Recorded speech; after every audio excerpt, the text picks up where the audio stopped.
Well, wow. There's a lot to chew on with all this.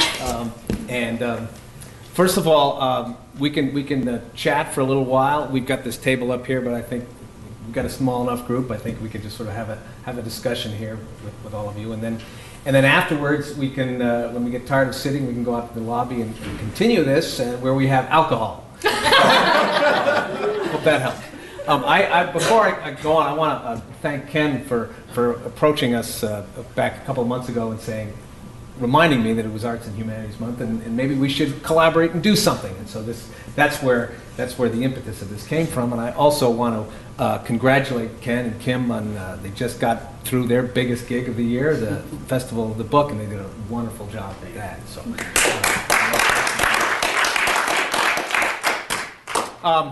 Well, the thing that impressed me right off the bat is that with all three of you, there's just an intense passion about what you do and about what you study and what it means for society and the potential, the history and the potential.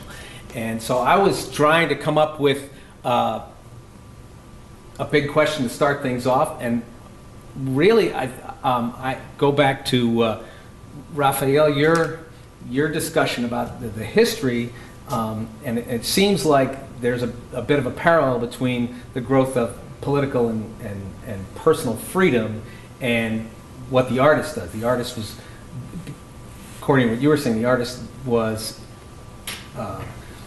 speaking for conventionality very often and promoting the state or the religion or whatever. And with the growth of personal and political freedom, the artist has had the freedom to be apolitical or anti-political or whatever.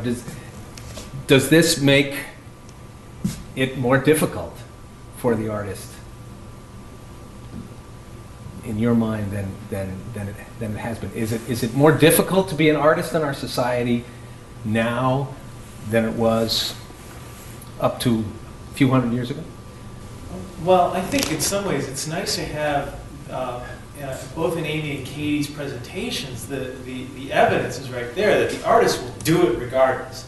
And I love that. I mean, the wellspring, the passion that you were talking about is there in our artistic class, our professions. So regardless of the circumstances, I mean, we saw an image of Kata Kolbitz. I mean, she was drawing in the most abject, horrific circumstances when her sons and her husband and the men in her family were in fact carnage for a huge war machine. She lived through 2 world wars and saw her country devastated by both of them. And so I think the artist will instinctively, it's like water running down a mountain. I mean, the goals of creation are there, the desire is there. The question, I think, falls on the other foot. To what extent is the culture as a whole embracing, open, accepting, nurturing of that, and in fact allowing for more than just a very small sliver of society, in fact, to exert themselves creatively. I think in some ways it was a lot harder to be a political artist. No offense, look at you. It was a lot harder to be a political artist 20 years ago, or 30 years ago, or 40 years ago, when in fact artists were not supposed to be political, where they were supposed to be disinterested, where they were supposed to be disconnected from politics and ideology. Today, one of the silver linings of the postmodern age is in fact that artists can be political, can advocate for causes, can stand up for clean water, can actually believe in causes, and can actually use the visual arts to engage community in a way that would have been poo-pooed, in the modernist age. And so in some ways, it's a little bit easier to do that. But I think as you heard from Amy in her conversation, it's not easy in practical terms. And if you don't feel that the society is along with you, if you suspect in fact that the society is looking at you askance, like, oh, there's that crazy artist again, or there are these, radical fringe elements in society, rather than this is what we should all be doing, exerting our creativity and in fact transforming our society through creativity and with creativity, then I think we still have issues. We still have problems to work out. And I think our society, as you rightly said earlier, okay, if religion and the state are no longer there, and actually it's questionable that they were ever there in this country, for the visual arts. I mean, maybe the Dorothea Lange image is evidence of a time when Washington thought, hey, maybe, you know, there's a proper role for the state to, in fact, you know, promote culture and art. If the state, if we know that the big institutions aren't there for the artists, then what else is left? And I think the evidence from both of my colleagues' presentations is that it's everywhere. Communities everywhere are finding their way to doing this, and they will do it, you know, come hell or high water. Come resources or no resources. Come no funding from Washington or funding from Washington. And I mean, that doesn't mean we should just sit back and expect it to happen naturally, because there's a lot of work that it entails in order to even just start programs, in order to even, you know, bring the smallest art program to a rural school or even an inner city school. So it doesn't let us off the hook. But I don't know, I have a lot of faith that it's there, and but what we need to do is continue to nurture it. I mean, it's really the responsibility is on those of us who are not artists. Long-winded conversation. Yeah. I'm just curious from you and also some of the other people in the audience I mean, to me it doesn't, I don't feel as an artist like I'm poo-pooed necessarily. It's more just that I'm invisible. You know, it's like the only art that, you know, which is sort of a different thing. It's not like, oh, you're annoying. It's just kind of like, because like the only creative expression that gets seen are like people who work for marketing companies, and you know, I guess it and it's not even, yeah. I mean, I want to be sort of seen and included as like a functioning, you know, valuable member of society. But if I can't have that, can I at least just have a salary to do what I want to do? You know what I mean? That's what seems so odd to me, is that there's just this enormous hole that it just feels like a black hole, like no light escapes from, where, you know, Christy and Leslie and I all go back to our little places and do our little thing, and you and Katie, and then something. But there's this huge missing question of like this fabric in society that's there to actually make that art happen. And I don't know. I don't necessarily need a ton of big credit or kudos. I just kind of want to be able to do what I want to do. I'm curious what you guys think. I thought that, you know, that was critical, is how do you do what you will do this, do. I don't know if I think of myself as immoral, amoral, or moral, you know. I just think that any place on that spectrum, you can say, well, somebody would call me immoral, but I would say I'm answering a higher morality or another level of morality, and you just think I'm an idiot. You know? So I don't think about that. I just sort of assume that my intentions are good, and then, but how do I survive? You know, and with the water hula, it isn't really, it isn't the only thing I've done, but it was sort of like going to the moon. And so in that situation, I found it really very hard to find funding, because it wasn't, the state wasn't going to go for it. How could you explain this to legislators? This environmental groups, I was way too woo-woo for environmental groups. And then, you know, and then for private foundations, I didn't have, you know, disabled, disadvantaged, racial diversity. These are all the things that private foundations want you to prove that you're doing, sort of artist as social worker. So I just had to go for private persons, you know, people.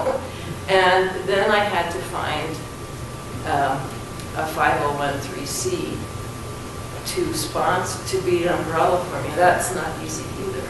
So I think what Amy is saying, I feel like I've lived through a period of time where I don't feel like artists have been really put on a pedestal, except for celebrity artists. And and we're just sort of discretionary funding, you know, in a way. So I've been speaking, Leslie and I talk about this a lot. An ongoing topic, but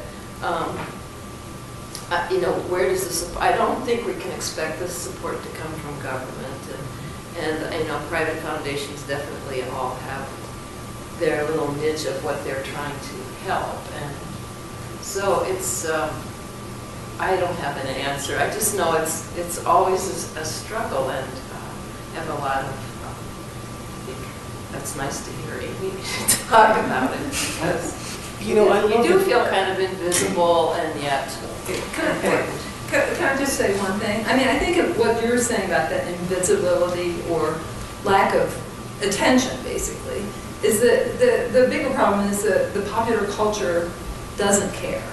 And I think there is this huge division in the country between sort of the cultural community and the cultural life, and then the stuff that's being dictated by the corporations sort of insidiously behind forming people's taste and desires and how they spend their time. And so it's like we're in a different universe. And so people aren't going to be putting money towards that or helping yourself. I think what we keep hearing is this idea that we live in a society that's fragmented Yeah. along all these lines.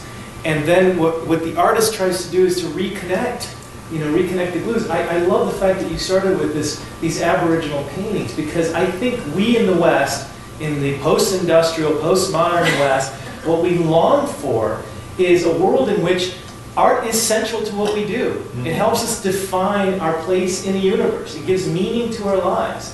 Where the artist is both shaman and social worker and healer and minister and preacher and healer, and the works.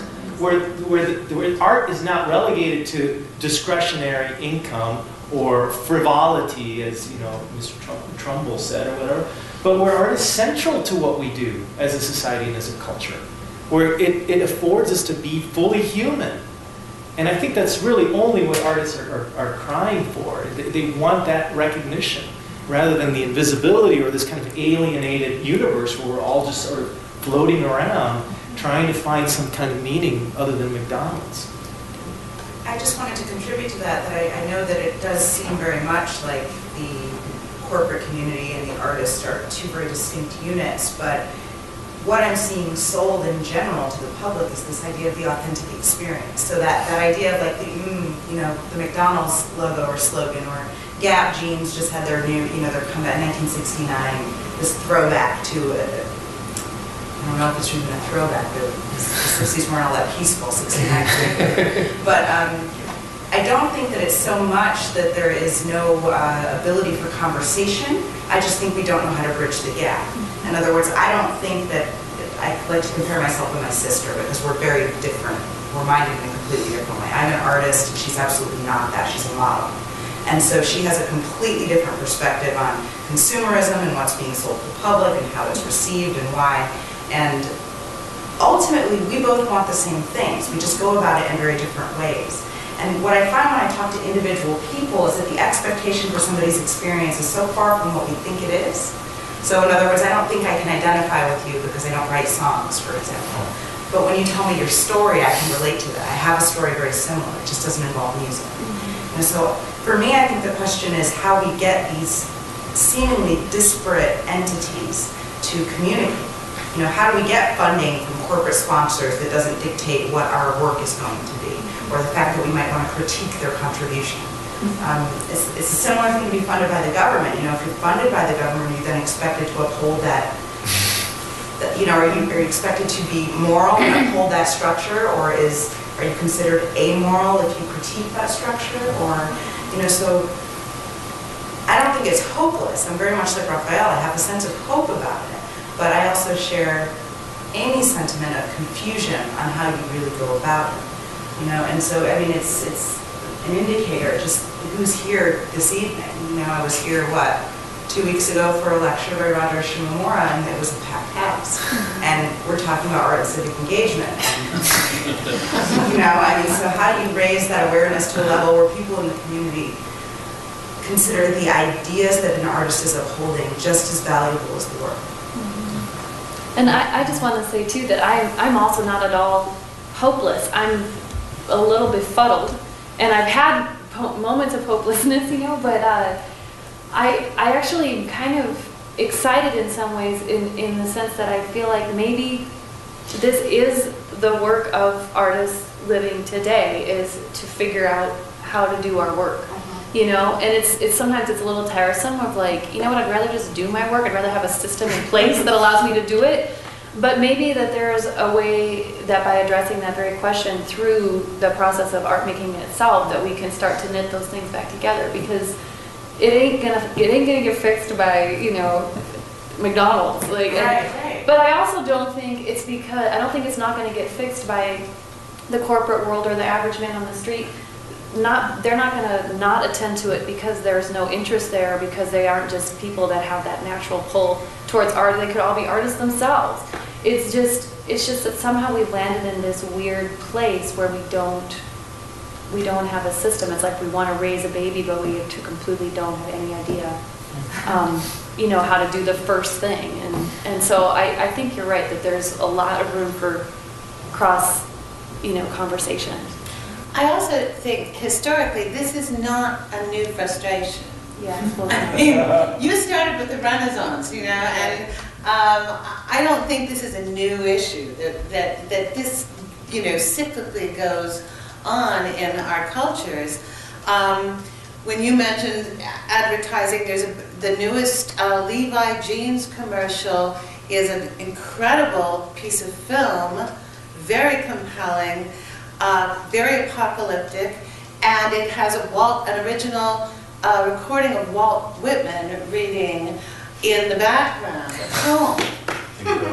Now, no one feels more marginalized as an artist in this society than poets do, I can tell you. And here is this very moving thing. Yes, it's being used to sell Levi jeans, but it is art entering into awareness and many, many more minds than any of us will ever reach. And I think one way of looking at this issue of frustration that all of us feel is, okay then, how do we just move it 90 degrees, you know? I mean, it's not that it's not there and not of interest, or Levi's wouldn't have made this very expensive ad. Obviously they thought that poem was moving for people. So, how do we do that sort of work from a much less funded level? Well, you know, one of the, Oh, I just wanted to also bring all of those questions into a really local and even hyper-local to this room level of how do these things apply to us right now in Missoula? What the organizations that are even represented in this room, you know, everybody, a lot of people are seeking the answers to these questions. I know that there's a large group of people who are involved in the arts that I don't see, you know, that aren't represented in this room that share these concerns, but I know that these two worlds don't necessarily overlap very often.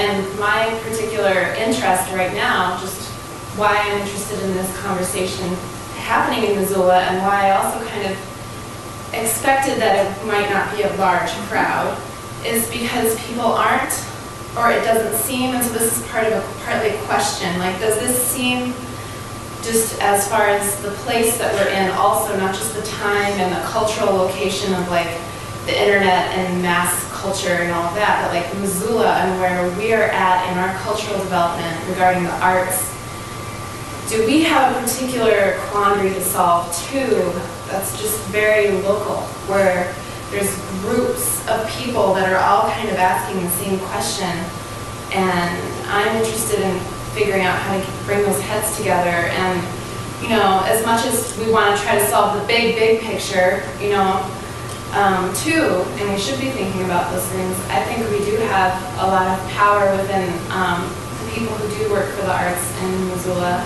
and the artists themselves to be an unusual place, if we want to, that does value the arts in a different way maybe than another city. And maybe we are that, maybe we aren't that.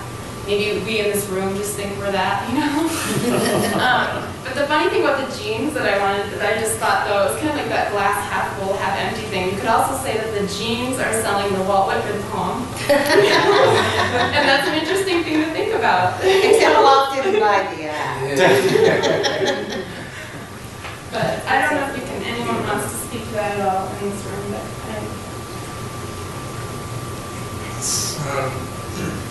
but I suppose that I don't know. I believe that we're at a point where everything is utterly fractured, and the degrees in which we're going to get closer is small. And we're going to make these small connections, and within this room, there will be something that 5 of us think is a really good thing to be funded, but everyone else really disagrees. And we're never going to all agree on one thing, but we're going to make lots of small decisions together in lots of small groups, and eventually we'll grow. And there's large organizations right now that people are looking at from the outside and they're like, no, that's not so good, but we're just going to take those steps to get there. I think that that's a place that we're at because we're utterly fractured. Well, we are living in an era of a great deal of isolation and alienation, and that's partly a result of our relationship with media and luxury. The fact that we don't live 10 people to a room. You know, I mean, I've been hosted in homes where 10 people do sleep in the same room, and there's a whole different level of inclusion and embrace and relationship. Not to say that's ideal, that people should live like that at all, but, you know, in my fumbling along this path, which, you know, I've been on as an artist for a long, long time, I find a great deal of meaning in collaboration. I don't think we can solve these problems individually. It's a very lonely process, and there are certain kinds of intellectual freedom that are only achieved during periods of deep reflection and contemplation, like we do find in our creative process in our studios. But I do think there is a fallacy in that modernist ideal of the individual genius, that there is no solution in that. As much as I would like the luxury of as much studio time as I would like, you know, there's meaning for me in being with my students. And some of my most interesting projects, like what I heard Amy describing, have been collaborations with other groups, working in solidarity with those that share the same kind of values and goals. Because I think we have some very serious work to do in this world if the people are going to continue to populate the planet. Well, that's really the words you used. We have serious work to do in this world. I think that gets to the one thing that is, when I listen to this discussion, the thing that I worry about the most is the idea that, you know, here we are in a time where, as you say, we're increasingly isolated, and we're asked less and less to commit to things. We're asked less and less to really throw our weight behind things. Mm-hmm. And the kind of art that all of you are talking about today demands much more of the viewer than, it demands something more than appreciation.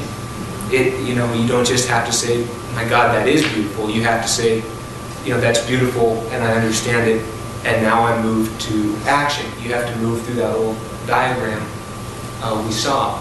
And the thing that I worry about is that the fact that asks so much more of the viewer, is that a stumbling block that we can actually get across when, you know, when the general trend in our society seems to be toward things that don't ask that. And there seems to be a lot of it out there that doesn't ask that of the viewer, and it's good stuff too. I mean, there's really interesting things for people to go. So that, I mean, that's a word. Just to kind of respond to that, I think that art has always demanded a great deal from us. It's just that for way too long, for most of human history actually, that art has been restricted to, at least in the Western world, a few elites who had access to them and understood what was going on. You know, the rest of them be damned. It doesn't matter if they had art in their lives. But we live in a democratic society. We live under this pretense of this hope that art is, in fact, that enriches all of our lives and should enrich all of our lives and should have a proper place in all of our lives. So it's not so much that the art has become more obscure, which it has, and more harder to grasp and understand. Yes, that is true. But it's also the fact that we also expect most of us to have some sense of appreciation and understanding beyond that. Yes, to that. I just think there's a real disparaging gap between pure art and economics.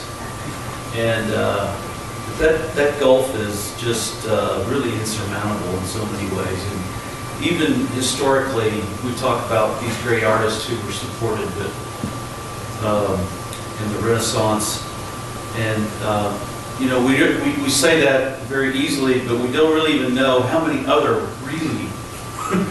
really, really good or better artists were around because they weren't funded. And, you know, they didn't get the church to back them for whatever reason. And, you know, we have similar problems today. And, you know, I don't know that that's a bad thing. If we all got funded, how would that work? Well, I definitely don't think it can come down to the scrappy fights over the grant dollars from the Arts Council or whatever. Because those competitions for those funds, I feel like are I mean, I'm not go Arts Council, give money away, you have to do it the way we want to do it. But I guess I feel like really what's needed is like such a deeper infrastructure change, so that then it doesn't have to become a question of like, well, what if we all got funded? It would be more of like, what if art was back integrated into daily life? And so, you know, I mean, what if there was like a middle class of artists instead of part of the problem today is we're inundated by art, if you will. I mean, people that write sitcoms believe they are artists. Yeah. You know, and I mean, we get that 24 hours a day, 7 days a week, we're inundated. And everything we do, from our telephones to our art is... I do think, in some way, what you're saying is that we are closer to the reality you just described than we've ever been as a culture, in that there are a lot of middle-class graphic artists, writers, and the problem is we don't like the stuff. I know, but I mean, isn't it true that in some ways, I'm being devil's advocate, No, it's a great question. but more people are making a living making art right now than ever have in society, ever. I think that's probably true. I don't know. But that artist who is working on the sitcom or the graphic, you know, designing newsletters for the bank or whatever, Right. which I have done, or I was the text person actually, but I did that for a long time. The difference is that they're not going into a room and closing a door and saying, what is my creative inspiration today and how am I going to manifest it? And they're definitely not saying, what are the problems that society is facing today that matter to me and what is my artistic response to that? They're saying, I mean, I remember what I've said, I mean, I still do it sometimes. It's like, well, somebody needs a story about the free gift you get when you open your checking account. Now, you can write that story, those 3 paragraphs with a little bit of verb and a little bit of humor, or you can write them the same boring way you did the week before, but you're still writing the same stupid article. And so it's like, I mean, I think it's a great question, but I also think even though there can be art in some of these other things, and maybe some of the, I mean, I think a lot of sitcoms are art. I mean, I think Simpsons should be like required for all art majors. But that's still different than the kind of free grappling that we hope for, and I think we should expect out of our artists, you know, where it's not laid out for them, like, we need this from you by then. I think there's a danger to putting art way up here, too. I mean, I was fishing down in the Bitterroot, and this old couple pulled up and started picking up rocks, and I couldn't figure out what they were doing. And because they were looking and turning them over, and so I went up and I said, what are you doing? They said, well, we're picking up rocks because we paint little scenes on them and sell them. And I mean, now that's not, I don't think it was probably high art by any means. It probably was, some of it was probably pretty ugly. but it was, I mean, the artistic impulse was really there. And so, I mean, it's kind of hard for me to say, like, are they better or worse than somebody who's doing, or more important, or is their impulse, you know, where does that stand in the hierarchy of kind of human needs and expression? I mean, they were doing this, you know, kind of, you know, there's a little, they probably were making a little bit of money, but they were really doing it because they just had this wellspring of creativity and were painting rocks. That was pretty cool. All art is rewarded posthumously.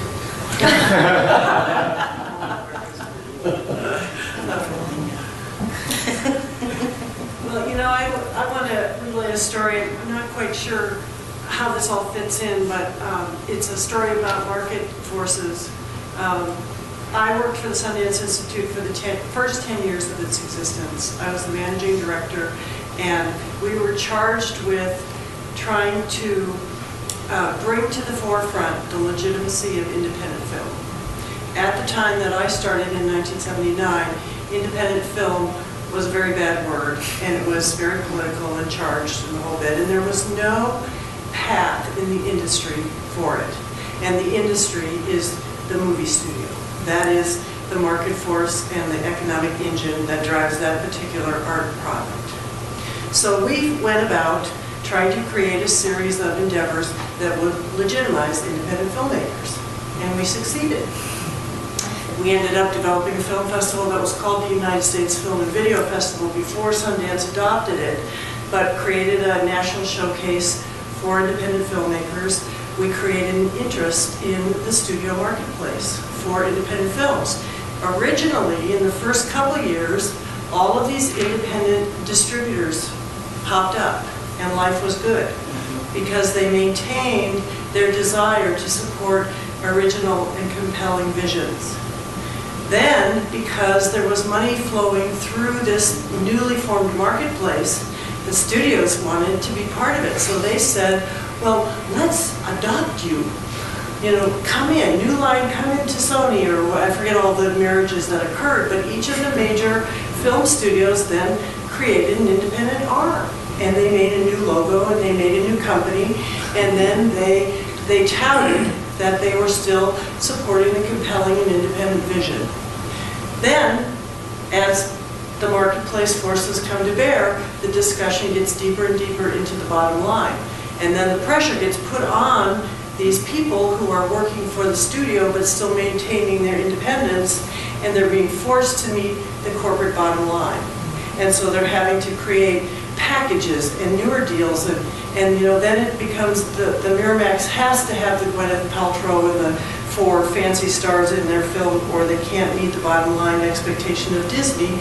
And then the middleman, which was the original compelling vision promoter, gets suspended, and the independents move right up into the studios, and here we are back into the mass market driven 18-year-old is telling us who the films are and what's going to be funded. And so we created our success and our demise all in 18 years. Wow. So I don't know, I mean, the story that I'm hearing tonight, and I'm a bureaucrat, I work for the state, for the Arts Council.